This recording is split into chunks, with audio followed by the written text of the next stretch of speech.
Hello, and welcome to What is Innovation? The podcast that explores the reality of a word that is in danger of losing its meaning altogether. This podcast is produced by Outlast Consulting, LLC, a boutique consultancy that helps companies use innovation principles to solve their toughest business problems. I'm your host, Jared Simmons, and I'm so excited to have Stephen L. Blue. Stephen is a highly acclaimed keynote speaker. He has addressed audiences at Harvard Business School, the United Nations, Carnegie Hall, the Safe America Foundation, Industry Week, the World Safe Summit, CEO Clubs International, and Medtronic Corporation. His leadership insights have been featured in the Wall Street Journal, Fox News, CNBC, Forbes, Fortune, CEO World, and Bloomberg Businessweek. He can be heard on The Adam Carolla Show, Productivitist, and The Big Pitch Radio Show, and more. Stephen, thank you so much for joining us today on the show. I'm so excited to have this conversation and learn from you a bit. Well, it's a pleasure to be here, Jared. I appreciate the invitation. Perfect. Well, why don't we dive right in? What, in your mind, is innovation? Well, innovation is one of my favorite subjects, and I'm sort of an expert at it because I've done it lots of times. Lots of times I have done it and it worked out really well. A few times I've done it, did not work out so well. Innovation is kind of a strange animal. If you talk to an engineer, most of your engineers will say, look, you can't manage innovation. You can't schedule innovation. You can't control innovation. It just has to happen all by itself. And that's right. A fool's errand. You can actually control innovation. You can actually manage innovation, and it's a process like any other process, although this process tends to have more creativity in it than other processes, such as might be found in a factory or in other organizations. But innovation generally is the science and a little bit of art, but mostly science of bringing forth new ideas, new products, new processes, new inventions into the world that either don't exist right now, Jared, or exist in a different form. Some people will argue that there's nothing new in the world. Right. I get that argument, but innovation can be something brand new, or it could be something that's sort of repackaged or redistributed or made a little bit different, if not a lot different. The point is, it is a process that can be managed and should be managed, not just throw a bunch of money at your engineering department and hope something comes out on the other side. Right. Cross your fingers and throw some money at it. Right. Yeah. Right. That's so true. You hear that all the time, that you can't rush innovation. And I think sometimes we substitute words for things without intentionally doing it. And I think sometimes we substitute the word innovation for inspiration. And you can't schedule inspiration. No, that's right. But what I hear from you is you don't have to wait for inspiration to innovate. That's exactly right. In fact, that's the worst thing you want to do. As you know, I'm also a best-selling author of 5 books. Yes. The analogy that I would use here is I talk to a lot of people who go, wow, you wrote 5 books. Where did you get all the inspiration for that? How do you find the time to write the books? And I always tell them the same thing, Jared. I say, you don't wait for inspiration to write a book. You know things. Everybody knows things. Just get into a thought stream and just start writing and set yourself a budget every day. When I do a deal with a major publisher, I usually contract for 50, 60,000 words, something like that. And I write 1,000 words a day. And so when I know I got to write 60,000 words, plus or minus a day off for Christmas or whatever, and I'll write maybe 70,000, maybe 80,000 words because the editor will cut it back, my editor will cut it back, and the publisher will cut it back. Right. But the point is, I'm not sitting around waiting for inspiration to write a book. Same thing is in writing books is a form of innovation because you're bringing something new into the world that's not there. Otherwise, nobody would bother reading it. And the same thing can be said about innovation. Inspiration is nice, but if you have a target for innovation in your company, right, and you have a new product you want to develop, it's just time to get at it and go through the process. That's such a great analogy. And it's so insightful to connect the process of writing a book with the process of creating a new product or service. Because I think writing gets unconsciously put into this sort of creative art bucket, like art and music and other things. But even those things have a technical aspect to them that can be, to your point, can have a process applied to it to make progress. as you're talking and describing your process, I'm hearing numbers and I'm hearing a lot of sort of structure and discipline. Yep, that's exactly right. Yeah. You have to have structure and discipline around any innovative or even creative process.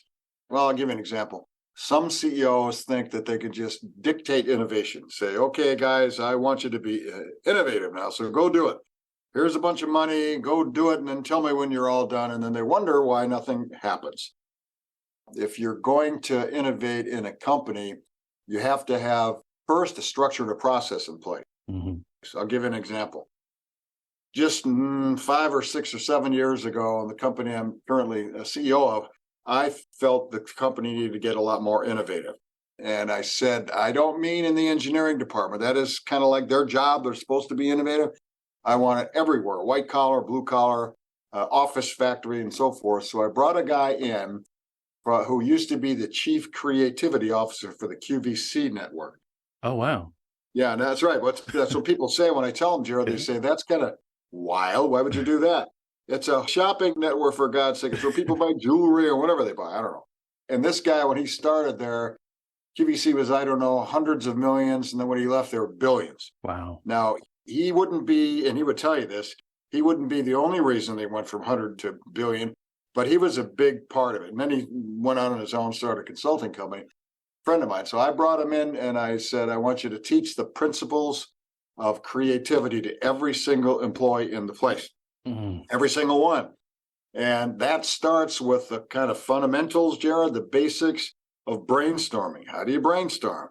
Right. What's the process of brainstorming? So he came in, and over the better part of a year, he'd be in every 2 or 3 weeks. First, we taught all of our employees the principles of brainstorming, and then we let them practice it for a little bit. Then he'd come back 2 or 3 weeks later, and they'd get into a little more sophistication. Then he'd come back 2 or 3 weeks later. Okay, let's try working on a problem here or an opportunity, whatever the case may be.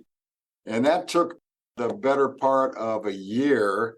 And then it finally took. If you do this right, people they enjoy it, especially people in the factory. Most people in factories get told to check their brains at the door. Right. Either literally or by the environment or the expectations tell them to do that. Exactly right. When you give them the opportunity to think about things and to create things, they really like it. So fast forward to a few years into the process, they're doing all kinds of stuff out there, and nobody tells them what to work on. Nobody tells them when to work on it. They're free to work on anything they want, anytime they want. And one day an employee came up to me. I was in the factory, and he said, we kind of like this innovation thing, but it could be better if we had a dedicated space to do it in. And this is an important point, because I looked at him and I said, let me make sure I understand this. You want me to take a place in my factory that now makes money and turn it into a think tank? Then he's wishing he hadn't said a word to me. And I told him, I said, I love it. So I built a dedicated space in the factory, not in the office. It was in the factory. Wow. Because this was intended to be for both sides. Right. And I spent $500,000 10 years ago on this space. And it's a very high technology space, wired for everything, conducive to thought processes and innovation and so forth. And I often get asked, that's a lot of money. What's the payback on that? And I tell people, you know what? A CEO won't bat an eyelash about spending $500,000 on a CNC machine. Right. But that machine is a depreciating asset. Every year it depreciates and gets less value. My innovation space, I call it a Google-like campus in a factory, appreciates every single year because people go back there whenever they want. And it's amazing. A million little good things have come out of that space and a couple of really huge things. And I stopped quantifying it years ago. Yeah. Because my board would say, where's the beef? Where's the beef? Where's the beef? Fine. And now I just sort of let it do what it needs to do. And so we started the basic fundamentals, worked our way up there. And then we gave people permission to innovate whenever they wanted and however they wanted. And that's key. Yeah. I'd love to hear you talk a bit more about permission, because I think it gets missed a lot. When we talk about innovation, there's a lot of focus on the process of innovating in a company. There's a lot of talk about the process. There's a lot of talk about the return on investment. Yep. I think the behavioral side of things doesn't get the attention that it deserves. Yep. And I think a big part of it is, as you alluded to, whether the environment, your manager, the expectations, give you the permission to move over into that mode of thinking? Well, you hit on a key term. Behavioral side of it is everything. It's like everything. Mhm. You can put processes in place and all that. And if you want people to innovate it, you have to start by expecting them to, telling them that it's part of your job description now. Right. And that's the part people go, oh, maybe now I got to innovate too, plus making the donuts. Right. And that's a little unsettling at first. And so you have to work your way through. Nobody's going to get fired because they don't know how to innovate. Right. Because I know you don't know how to innovate. We'll teach you that. But after you've been taught, if you don't want to innovate, well, you may not have a job here because we're kind of an innovating company. And so the CEO has to put a stake in the ground with the expectation. And when you give people permission to innovate, then you give them the tools that they need to innovate. You give them motivation that they innovate. And when they do, you put them up on your shoulders like heroes and you parade them right through town. Right. In fact, we do an innovative award every quarter. The employees nominate each other for who gets the innovation award. And so it's not like a management thing. It's them doing it themselves. Right. Then when they get the award, they get presented with a plaque in front of the whole company, and I give them a $100 bill. Oh, nothing like money. Yeah, to motivate people. That'll do it. And then we put a full-page 4-color ad in our daily newspaper in town that shows them getting their award and getting their hand shook by the CEO. And I'll tell you, Jared, nothing motivates people more than seeing their own face in the newspaper that they can brag to their neighbors about. Oh, my goodness. I can't even imagine. And the investment there is so small. That's nothing. Oh, that is brilliant. It's absolutely nothing. Yeah. But once you start this process, you got to throw everything you got. Again, see, most companies, they have all kinds of barriers and obstacles to do anything, not just innovate, right, but to do anything. They have stupid policies and procedures, and they have conflicting goals between departments and all that. When you start an innovation process, you throw everything at it. Your innovation heroes get promoted. The ones that are not heroes do not get promoted. Innovation heroes have incentives and all kinds of rewards and recognition. So you put everything you can in the organization to make the effort successful. That is so great. And the undercurrent or the through line on everything you're describing to me just screams culture. I feel like you've established a culture of innovation by training everyone on creativity, not just the innovation department, not just the chief innovation officer, not just these folks, the engineers that are supposed to be innovative. You've created a pervasive culture of innovation that is self-sustaining through the reward system.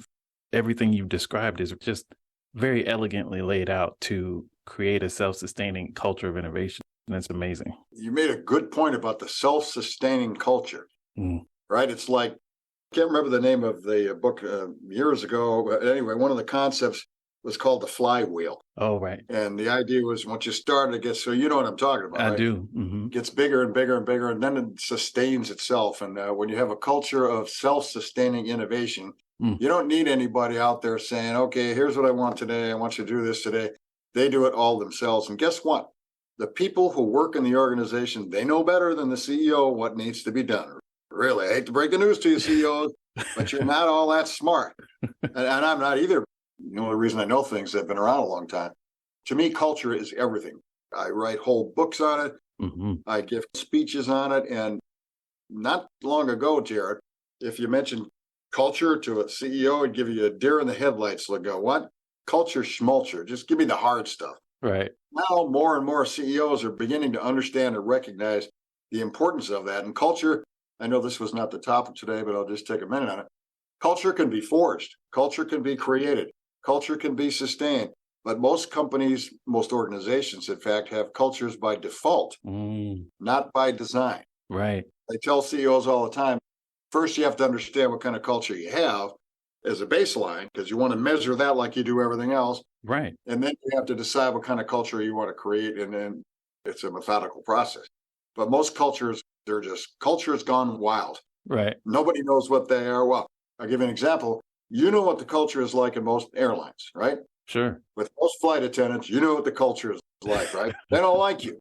They don't like you. They don't like their company. They don't like their supervisor. Not all of them, but generally as an industry, the culture is pretty toxic. And so you can identify a toxic culture. And I encourage CEOs all the time, make sure you do not have a toxic culture, because if you do, it is turning off customers every single day. Mm. It's so critical. I mean, you're exactly right. And I feel like culture is at the heart of innovation. If your goal is to embed innovation into your organization or innovation mindset or process for innovation, you have to start with the culture. And when you have a customer facing culture that is off-putting, you are cutting off one of your primary sources of material for innovation. Yep. Consumers are the lifeblood of an innovation process. Right. And if you're not getting feedback from them about what works from what doesn't, because all they're telling you is what they're getting from the frontline folks that they're interacting with, you're actually starving your innovation process. Yep, that's a good point, because as you know, as you go through the innovating process, you start off with minimum viable product, then you get feedback, then you change it and get more feedback, change it. And there could be and probably should be hundreds of iterations to that before you actually get it right. But if you've got a toxic culture where your customers don't even want to talk to your people, right, unless they have to, because customers have no real reason to help you out in your innovation, really. No. Because there'll be somebody else that'll do it. So, if you get the ability of them to help you iterate, that's just like golden. It is. And it comes back to your approach to creating that self-sustaining culture of innovation. Yep. When you do that, you don't have to stay up at night wondering, are my customer service folks treating my customers the right way? Yep. Are they listening for those nuggets that could turn into the next billion-dollar product? Are they addressing these big problem areas so that people can think and digest and understand and engage with the benefits of the product? You made a good point. Nuggets. Yeah. Nuggets are little teeny nuggets diamonds in the rough that you can easily run over or bypass or ignore. So it's very important to stay attuned. It is. I just love everything about this definition of innovation and your own personal example and embodiment of it in terms of establishing this culture. I'm sure as you were establishing this culture and this way of thinking and writing and thinking about these things about innovation, I wonder what to you isn't innovation? Well, the everyday process of doing business. Mm-hmm. When you put the widget out the back door, that's not innovation. Got it. When you make a sales call, the same way you've always made it forever, that's not innovation. And I tell CEOs all the time that you need to change and innovate everything. Mm-hmm. Not just how you do quality control or how you put the product out the back door. You need to innovate in how you approach your customers, your channels, right? All right. And sales guys are notorious for this. They do the sale the same way. They call on the customer, tell them what you got, what kind of price you need, Mr. Customer. I'll see if I can do it. And then they go back to headquarters. And they're all doing that. Right. So that's not innovation. And if you go to a trade show and display your product in a different way than you used to, that's not innovation either. Mm.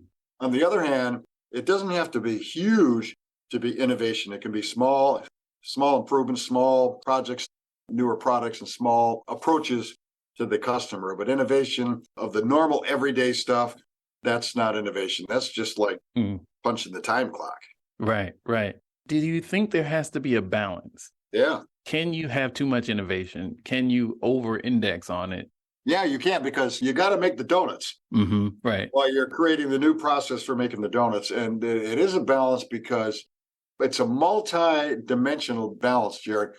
One is you have to have enough products to produce enough margin to pay for all this, right? Right, exactly. And if you're doing nothing but innovating and spending all your time and your money on innovating, you're not spending it on marketing, you're not spending it on wages and benefits and all that kind of stuff, you get out of kilter, and the next thing, you don't have a business because nobody can do nothing. Right. Well, maybe Apple can. I don't know.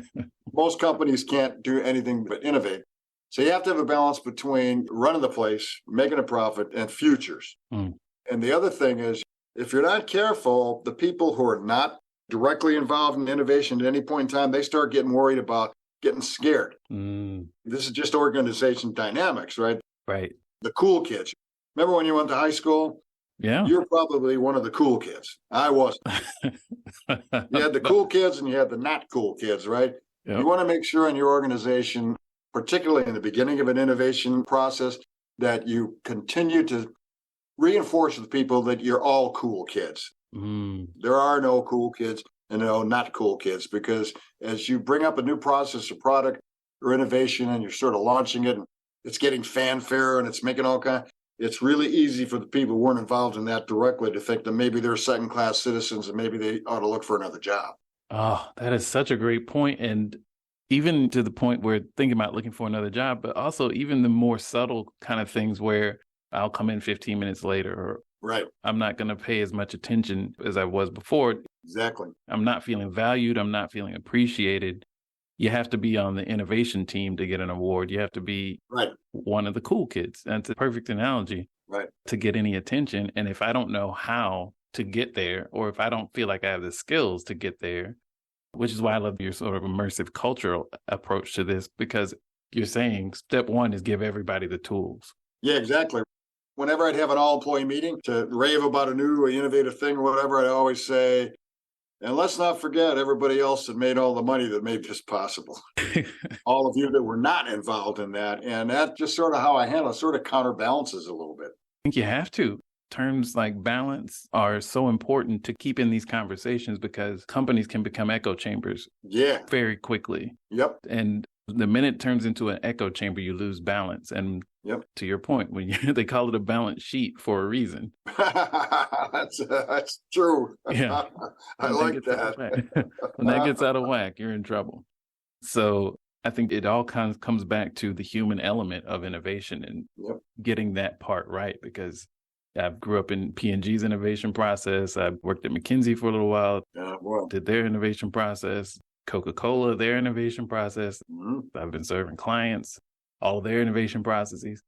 There is no process that can overcome a culture that stifles innovation. Right. And you can't process your way out of the people side of this work. Right. And that's why it's so exciting to hear a bona fide expert like yourself talking about the cultural side and the behavioral elements of it, because it just needs to be talked about more.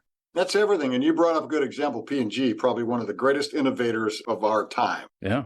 You can be sure, and you work there, so you can tell me if I'm right, you can be sure they have a culture of innovation like everywhere, up, down, left, right. It's not just some pockets of the organization do it and the rest of it ignore it. You couldn't be that good at it unless it was a culture of innovation. Exactly. And it's so cultural, you don't hear the word much. And that's the part that I think is misunderstood a lot with innovative companies, is that you don't have to talk about it when it's cultural. Right. I'm sure the folks on the floor are just doing what they do now. Yep. They're not saying, oh, I'm innovating now, and now I'm producing. Right. Now I'm not. Yeah, exactly. They're just doing what they do. Yeah. And so that's always one of the things I listen for when engaging with a client is, how much are you talking about it? And how much do you have to talk about it for it to happen? Yep. If it only happens when you, the CEO, are up on the stage saying we need more innovation, if that's when it starts, you're already behind the curve. Yep, that's a fact. It's funny to talk about echo chambers. A lot of CEOs live in their own echo chambers. Not all of them, but a lot of them. Airlines are my favorite example of how not to do things. Speaking of echo chambers and culture, whenever a flight attendant does something galactically stupid, in which they do, the CEO automatically jumps to the defense of the flight attendant long before he ever even has the facts. And why is that? I'll tell you why, because they have what I call bumper sticker values. Their values look good on a boardroom wall in an annual report, but they're not the real values. Like United Airlines has something that says we value our passengers more than anything else. That's not true. But because the CEO could never believe that a flight attendant or any other employee could act in discord from that value, he automatically jumps to, but he's living in an echo chamber. That's a great example. And I can imagine it would be very easy to slip into an echo chamber without even realizing you're in it. Yep, absolutely. One or two promotions, you're an EVP, you're in the C-suite, now you're the CEO, and suddenly the perspective you were getting as an EVP 3, 4, 5 years ago is not the same. Right. People aren't talking to you the same way, but you don't realize that the narrative and the conversations and the feed has been edited differently. Absolutely right. As it comes up the chain of command, it gets altered to suit people's and organizations' own biases and interests. And next thing you know, by the time it gets to the top, it's unintelligible. Yeah. I mean, how do you deal with that? How do you sort of destroy your own echo chamber? Well, you have to start by giving people permission to tell you the truth. The first time that you get angry or take offense at or chastise a subordinate for telling you the truth, that'll be the last time you'll ever get it. Mm-hmm. You'll always get versions of the truth. Right. Of course, people that have worked with me for a while know what I'm like and what I want. What I want is the truth. And the other part of it is, Jared, is you have to always listen, no matter who you are. You always have to listen very carefully for what are they not telling me. They're not telling me something, right? So what are they not telling me, and why aren't they telling me that? And I love it. I've been working with an industrial psychologist for over 40 years. Oh. He's just a great guy. What he always advises me to say to people is, I need a better answer than that. Now, what do you do with that, Jared? I was just trying to think. I need a better answer. When somebody's feeding you a line of, I won't say what on your podcast, say, you know what, I need a better answer. So you're not calling him a liar. You're not telling him he's concealing anything. And then people sit back and they go, like, what is he looking for? And then you say, I'm not looking for anything. I'm just looking for a better answer to what you just said to me. And it works. Yeah, that is gold. I love that. Yeah, it really does work. Yeah, I need a better answer than that. Yeah. It's just declarative. It's not accusatory. It's not right questioning. It's not an interrogation. It's exactly right. Here's what I need. Because in any organization, they're not telling you something. Not that they want to lie, not that they're afraid of you, none of that. But every person in every department and every organization has their own interests. Yes. And those don't necessarily align with the rest of the organization. So that's what you have to be listening very hard for. Senior leaders have to be the best listeners on the planet. But as they get up in the ranks, they tend to make decrees. Right. And not listen very, because I'm in a hurry. I got to do this, I don't have time. Listen, that is just a dreadful mistake. Just having these sort of insights about how to be a senior leader in an organization, how to drive culture. These are the oft overlooked aspects of innovation. Yep. And it's fun to talk about the next iPhone or iPad or what have you, the rockets going to the moon and circling the moon and all those things. It's fantastic. And those are great technological achievements and great product service achievements, but they don't happen without the right leadership and the right cultural environment to enable those things. To the point you just made, I just wrote a piece for Industry Week. And one of the points I made is you have to build the foundation before you build the house. And when people are starting to do an innovation exercise, they go, boom, they run right to the boom. Let's hire 2 engineers. Let's do that. Get the software program going. And they haven't built a foundation. And to your point, the foundation is the culture. That takes years. You just don't do that in a week or even any single year. Depending on the size of the organization, to get a culture like that, 5 years. Wow. And CEOs hate it when I tell them that and give them that answer. They go, no, I'm in a hurry. Well, you know what? 5 years is coming. It'll be here in 5 years, whether you've done this or not. Yeah, it takes just about 5 years to get there. That's right.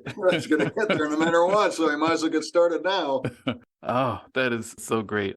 This has been such an educational and insightful conversation. I really appreciate you taking the time. Before I let you go, I just want to ask, and there's been lots of advice and perspective throughout the conversation, but do you have any advice for innovators? Yeah, learn the process. Don't wait for inspiration. That's like writing a book and I'm waiting to get inspired, so I write the first page. You'll never get to the first page. Right. So it's a process. Learn the process and start using the process. Use it and fail at it. Use it again, fail at it. Use it again, fail. Because most of innovation, as I'm sure you know, Jared, is failure. Yes. Sorry, that's the bad news. It just is. That is. And if you're going to bring an innovation process into your company and you're a CEO, make sure you set expectations with the board properly. Because the board's going to want to go, oh, you spent X or what? Where is it? Tell them right from the beginning, the first 9, 10, 15, 20 or whatever. And you can find data and statistics to prove this. Right. There's all kinds of empirical information out there, but set your board to the point where they're not always on your back. Every board meeting for where's the beef, where's the beef, where's the beef. Right. And that's probably more important than anything else. Oh, that's so great. I appreciate you taking the time and sharing the insights, your culture of self-sustaining innovation and being process-driven and talking through the principles of creativity, all the different humanistic elements of what it means to innovate and to have an organization that is capable of innovation. and your experience and your insights. Thank you so much for your time.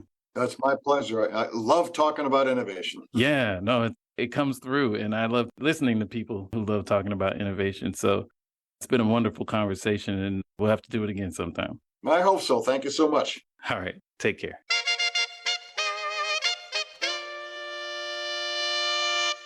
We'd love to hear your thoughts about this week's show. You can drop us a line on Twitter at Outlast LLC, OUTLAST LLC, or follow us on LinkedIn where we're Outlast Consulting. Until next time, keep innovating, whatever that means.